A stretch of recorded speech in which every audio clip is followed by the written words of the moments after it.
Recently, a pair of paintings worth an estimated $20,000 were taken from an artist colony in San Francisco. Today, the man who created them spoke with KPIX 5's John Ramos about what is really lost when art is stolen. The theft of the art was bad enough, but where it was stolen from has now led to a loss of trust as well. Above all, Dale Erickson is a realist.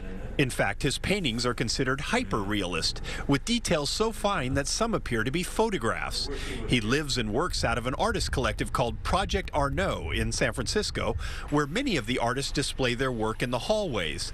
But on Thursday before last, Dale came home to find that 2 of his paintings had been stolen.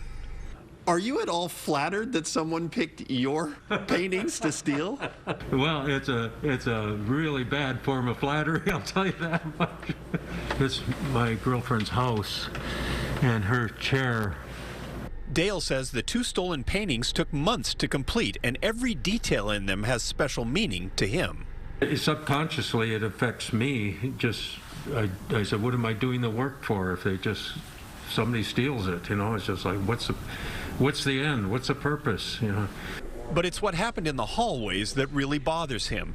He and other artists have removed most of their works, afraid to lose them, but wondering what the value of art is if it has to be hidden away under lock and key.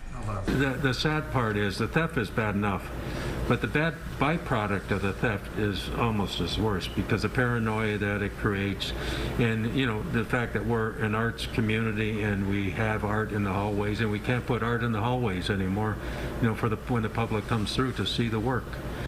The building is fairly secure, and another painting was taken the week before, so Dale suspects it may be an inside job. If they're trying to sell them, then I have a chance at perhaps of recovering them. If they just stole them because they like them for their apartment, then I probably won't see them again. Like I said, he's a realist, but he would like to get them back. And if the thief really is an art lover, Dale hopes he or she will understand what is lost when art must be taken from the public view. In San Francisco, John Ramos, KPIX 5. Dale is offering a $500 reward for the return of the paintings, no questions asked.